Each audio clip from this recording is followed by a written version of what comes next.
Parshat Toldot. This week, the Torah portion is called Toldot. And these are the Toldot, these are the offspring, these are the generations of Yitzchak, the son of Abraham. But it's told us, what are the generations of Yitzchak, the son of Abraham? Abraham was Yitzchak's father, and his offspring were Eisav and Yakov, right? Yitzchak has two twin sons, Eisav and Yakov.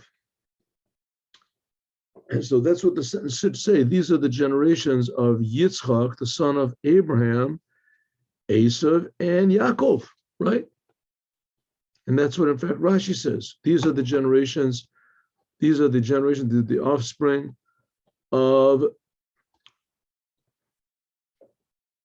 Yitzchak, the son of Abraham, Yakov, and Eisav. But before it tells you about Yakov and Eisav, these two twins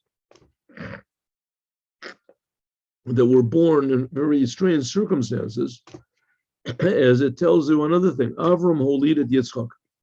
Abraham gave birth to Yitzchak, which is seemingly a totally unnecessary thing to say. I mean, we just finished saying these are the generations of Yitzchak, the son of Abraham, and then it says Abraham gave birth to Yitzchak. So let's say he wants to start the genealogy, exactly. First of all, it says Avram gave birth to Yitzchak, and then Yitzchak gave birth to Yakov and Eisav, but it doesn't say that. It says Yitzchak was 40 years old when he took Rivka, so it doesn't start off some sort of a genealogy, a line, right? These are the children of Yitzchak, the son of Abraham. And then it should say, Abram gave birth to Yitzchak. Yitzchak gave birth to Yakov and Eisav. Yakov and Eisav gave birth to, Yaakov gave birth to all the 12 tribes. But it doesn't say that. So let's see. In other words, these four words seem to be totally unnecessary.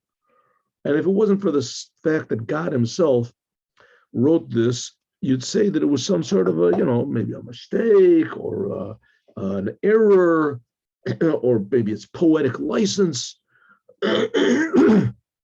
But it's not. It must be coming and telling us something. So let's see what it's coming to tell us. These are the generations of Yitzchak, the son of Avram. Abraham gave birth to Yitzchak. What's going on over here? Avram gave birth to Yitzchak. What are these words here?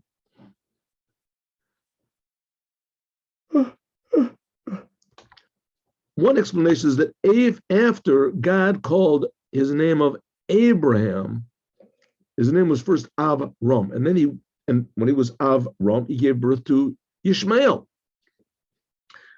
But after he had a circumcision, and after his name was changed to Avraham, then Ishmael is never again referred to as his son.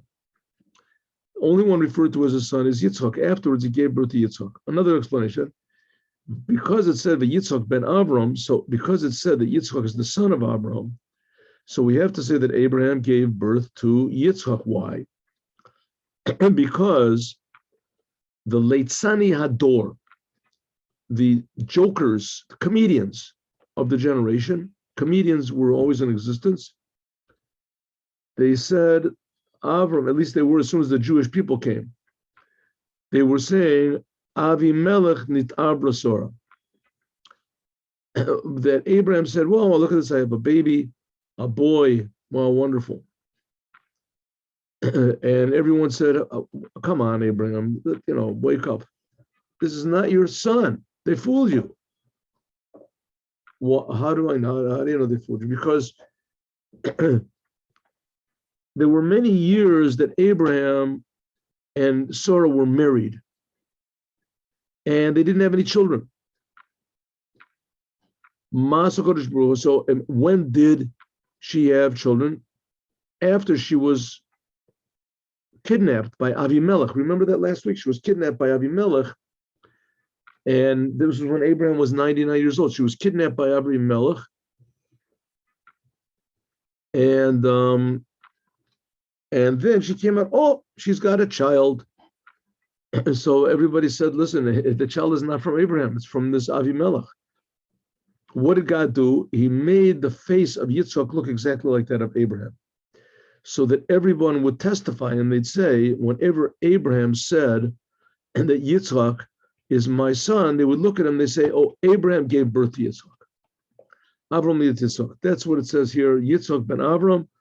This is testimony that Avram gave birth to Yitzchak. Here's an interesting Bal HaTurim. Bal HaTurim, Avram holid et Yitzchak. Holid, says the Bal HaTurim, is the numerical value of domeh, the word domeh, similar. Shayaziv o konin, that the appearance of the face of Yitzchak was similar to that of Abraham. Here, the HaChaim gives a bunch of interesting reasons. He says,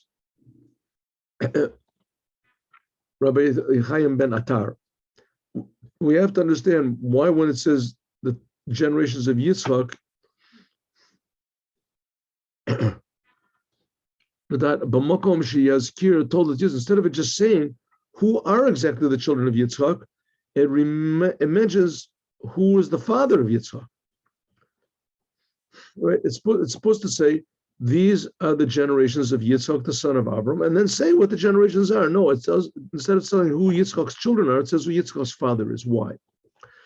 So it says there's several reasons why. It says it means these are the generations of Yitzchak that it said at the end of this week's Torah portion. It says about Yakov and Eisav that he gave birth. Since that it reminds us of the sons of Yitzchak, and we already told us that Yitzchak, when he was born, he really should not have had the power to give birth to others, because it says that Yitzchak came from the feminine side, from the side of feminine, that is because of his mother's prayers. Like it was written before, he wrote above. So this is a sort of a Kabbalistic thing, but nevertheless, the male side is the one that is the power of giving. So he really didn't have the power to give birth. So where did Yitzchak really give this power to give birth? I mean, Yitzchak was born from Sarah. So it says Abraham, that Abraham's ability to give birth was somehow or other put in. He feel koach haleda.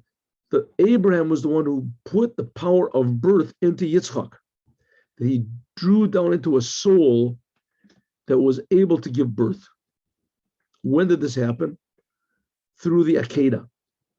When Abraham took Yitzchak on this, there's one opinion that says that when Abraham took Yitzchak to the Akedah, that actually his soul left his body. And it was 3 years gone. We're going to see in a minute that Abraham took Yitzchak to the Akedah to sacrifice him. And at that time, Abraham was 137 years old, and Yitzchak was 37 years old. And his mother, when he was born, was 90 years old, so she died at 127. That was last week's Torah portion. So we waited for 3 years. Now, one opinion says that he waited for 3 years in order for Sarah, because at the time, at the Akedah, that was when Rivka was born. And he had to wait for 3 years so that it was permissible to marry her. He didn't have relations with her till later, but it was permissible to marry her. That's the way it used to be then. So he waited those 3 years. So some people say that those 3 years he spent up in heaven. And you can figure that out by the years of Abraham. Anyway, you can figure it out by the years, the life of Abraham, etc., and of Eisav, how it is. Anyway, so there's 3 years that are missing from this whole calculation. And that's when Yitzchak was in heaven. So it says when he was in heaven, he came back, he was given the power to give birth. That's through the Akedah. Another explanation is that it says Vaye'ater, that Rivka, the prayer of Rivka answered, it says here, Yitzchak was 40 years, he took Rivka, put him Aaron, and Vayetar Yitzchak Lashem, and Yitzchak prayed to God opposite his wife because she was barren. Now, if you look in the Torah, it's written she was barren. We read it he, but it's not written he. It's written who. She was barren. He also was barren. He couldn't give birth. It says over here. Where is it here in the Bal HaTurim? Who kativ? It is written the word who, that he was barren. Lomer l'chash af hu Yakar, that Yitzchak also was barren. He couldn't give birth. And there's some say that no, that it means he velohu, that she was barren and not he, and not him, Yitzchak. Because this is by Yitzchak Yikor, because there was God already promised to Abraham that Yitzchak, he was the one that would have the children. So we see that it must be that he was not barren. Must be that he had children. Anyway, whatever it is, however it is, he was given the power to give birth over here. So that let's look at the HaChaim. So it says, the prayer of a tzaddik. Now, Rivka, her father was a really evil guy, Betuel. He was an idolater and everything. And if we remember, we learned that before, that was the reason why Yitzchak went blind from the incense, because he was pure. And the incense of Eisav's wives. We're going to learn that later on at the end of this week's Torah portion. And that Rivka did not go blind because she was already used to this idolatry, because in her father's house she was. So because he came from a tzaddik, Yitzchak came from a tzaddik, so his prayers were better. So we learn that because his father was a tzaddik, therefore he had children. That's what it says. Avram gave the power of birth to Yitzchak. In the merit of Abraham, they were born.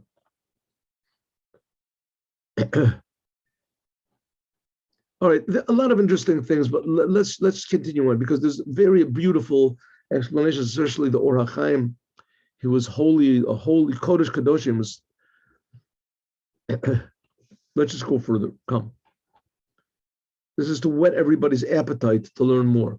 And Yitzchak was 40 years. He took a wife, Rivka, the daughter of Betuel the Arami, from Padam Aram, the sister of Lavan the Arami, for what? This is already said before. We didn't have to say it again, right? That's the question. Is yes. Sha'ari, sorry. It says, where was this? Just 1 second. It said that.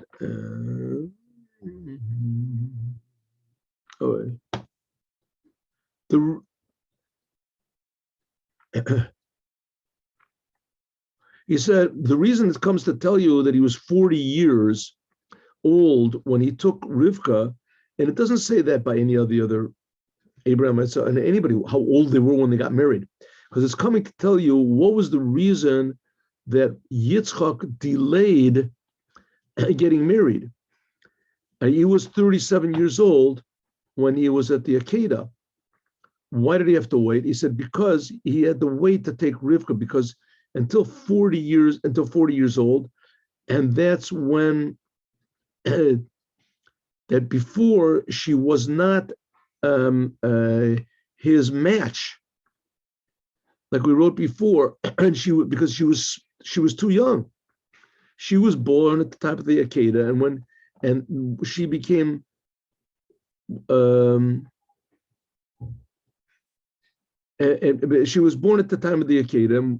Now, when she was 3 years old, she could possibly give birth.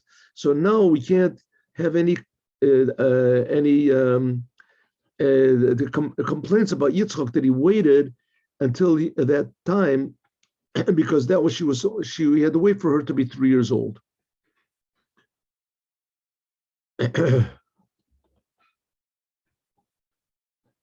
Here it says 40 years old. It says when Abraham came from Aram Moriah, that he was told that Rivka was born. Yitzchak was 37 years old, and at that time, Sarah died. And from the time Yitzchak was born until the Akedah was 37 years. So she was 90 years old. Sarah was 90 years old when she gave birth to Yitzchak, and she was 37 years old. She was 127 when she died. Okay, so Yitzchak was, so we see from all these proofs that Yitzchak was 37 years old. And that was when Rivka was born. So we waited for 3 years so she would be fit to get married. She was the Bat Betuel. What we didn't know that she was the daughter of Betuel. Of course, it said the whole last week's Torah portion was just, it kept repeating that all over and over again. That she was. So why does it repeat that she was the daughter of Betuel? To tell her, the reason is because that, and that her brother was Lavan. We know that. So now these were of course relatives of Abraham, right? Betuel was the son of Nahor, Abraham's brother. And this Betuel, he had two children. One of them was Rivka, and the other one was Lavan. So we already knew that. But this is coming to tell you the praises of Rivka. Shayta Bat Rasha, that she was a daughter of an evil person and the sister of an evil man. And the place where she lived were evil people. And nevertheless, she did not follow their deeds. Okay, that's enough for that. Let's see.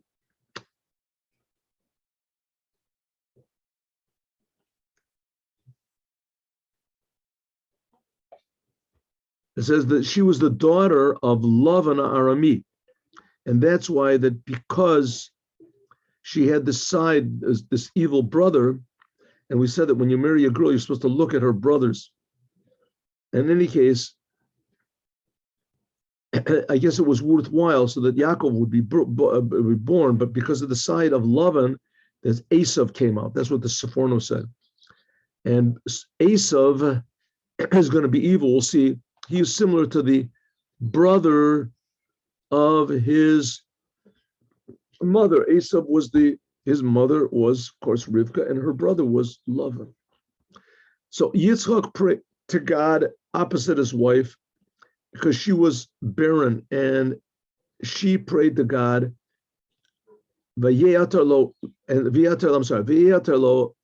God answered him, and she got pregnant. He said,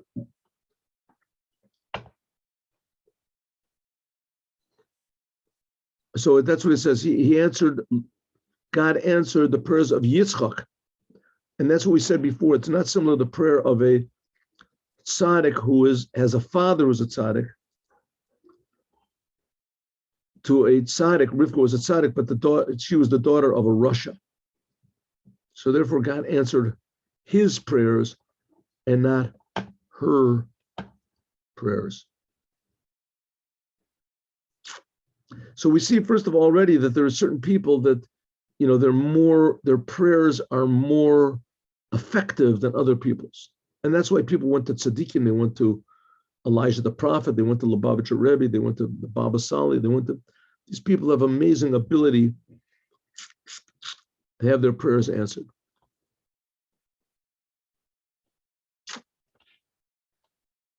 Okay, so she gets pregnant, right? The children started making a battle inside of her, and she said, why am I even born? And she went to search for, she went to ask from God. Where did she go to ask God? So it said, she went to the Beit Midrash of Shem and Aver, Shem, to look for God, that she should get a message for God to understand what was going to be in the end. What was her problem? So she had twins. What was the problem? She said, Rashi says this sentence comes to say, explain me. That what does it mean the children were rotzatsu, they were moving around in her womb?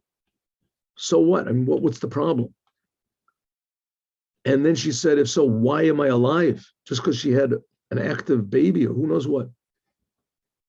So it says rotzatsu comes from the language of ritza, that they were running. What does it mean, running? Whenever she would go by a house of Torah where Shem and Aver they were learning, it was called the Midrash of Shem and Aver. And they were learning Torah, they were learning the 7 Noahide commandments. So it says Yakov wanted to go out. Yakov felt, he was in the womb, but he felt the holiness, or he felt the truth, and he wanted to go out. And whenever she would go by a place of idolatry, which I imagine there was many more idolatry places. I mean, go into any city, you know, how many Orthodox synagogues are there? Who knows how many churches are there? You know, probably 1,000 times many. So whenever they would go by, so Eisav would try to get out. And so therefore they were running.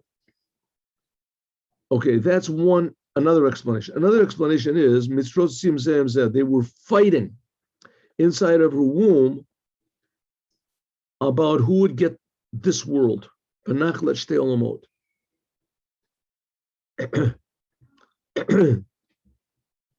to one opinion, that Eisav said, you know, let me take this world and you get the world to come.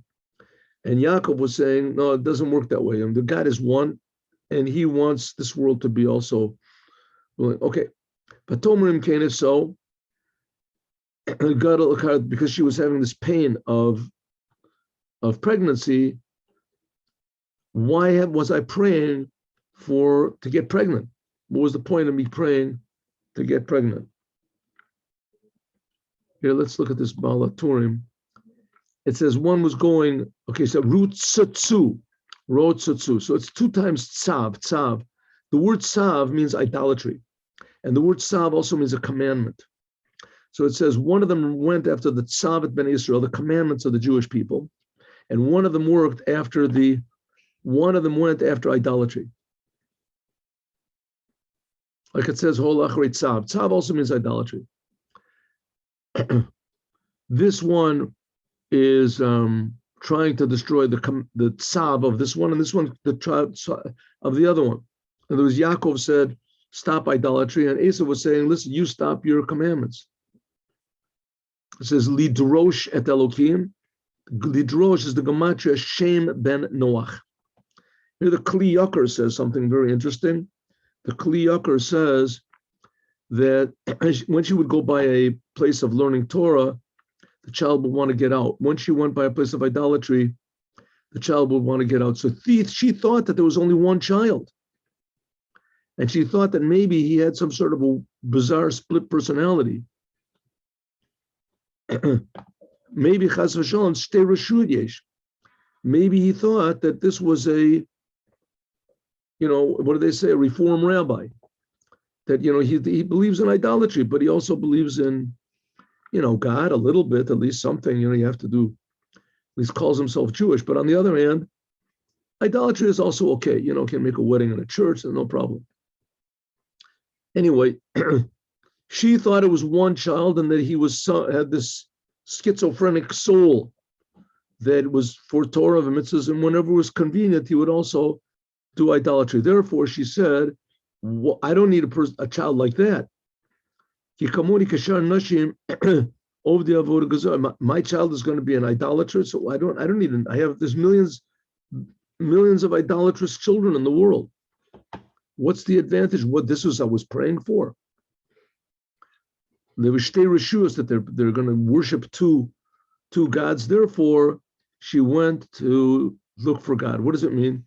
She went after to find of lidrosh achar mitzius Hashem mamash mahu.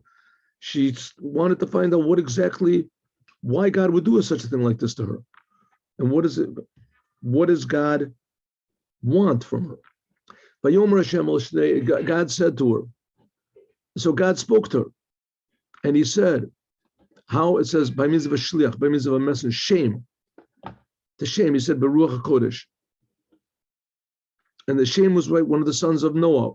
So it was a holy sort of a person. From Shem is going to come the Jewish people. So he told her, there's 2 nations in your stomach, in your womb.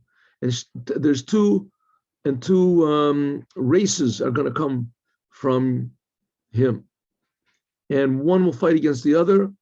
And the Rav, the powerful one will serve the young one. What's going on there? What's going on? Rashi says, you're going to have 2 goyim. Goyim is also written geim. Geim means, how do you say, a proud people. These are Antoninus and Rebbe. This is in the end, right in the, after the destruction of the Second Temple. It says both of these people, there's Antoninus, Caesar, Anthony, I guess, and Rebbe, they were good friends. It says that when they were young, that the mothers changed babies. It was the whatever is the enemy, whoever it was, wanted to kill the Jewish child, and because the mothers were friends, so they switched children. So that when they went to the Rebbe's mother, they looked at the child, they saw that he was uncircumcised. So they said, we're coming to kill all the Jewish people. She said, this is not Jewish. So they left him alone. In any case, meanwhile, Antoninus' mother breastfed Rebbe, and Rebbe's mother breastfed Antoninus. So for that, anyway, they became friends. So it says both of them, and Antoninus, he was a direct descendant from Eisav, and Rebbe was a direct descendant from Yakov, which they also were brothers. They were twin brothers. So they were called Geim, means that they were haughty, high people that never, not high, they were elevated people. It says that they had all the types of food on their table all the time. Umim, it says umim means 2 types of kingship will come from your stomach. One will be evil and one will be evil and one will be, how do you say, simple, wholesome. And they won't be equal in greatness. When one is great, the other one is going to fall. And so it is. So in other words, as long as the church is there, the Judaism can't really rise. God willing, we should see that whole thing fall right now. It says, Lo nimalei tzur ela michorbana shel Yerushalayim. It says that tzur, whatever it is, the enemies only become great when Jerusalem falls. And when Jerusalem is elevated, then the enemies. And that's when all the Jews return to Judaism, then all these religions with the churches and all this stuff will be defeated. So it says Goyim is written with, Goyim should be written with a vav, but it's written with 2 yuds. So Rashi said this means that they'll be very high. But the Bal HaTurim says this is talking about 10 nations that came to destroy the Beit HaMikdash. There was Edom and Yishmael, etc. And there's 10 nations. Okay, etc. One, it says, will overpower the other one. And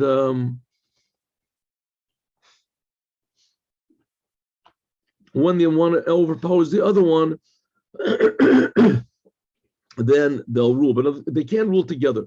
In other words, when the Romans or the Germans or whoever it is, when they're powerful, so the Jews can't be powerful. Only when the Jewish people get their act together and return to the Creator, then will they dominate. But until then, they'll always be existing, but they'll always be secondary.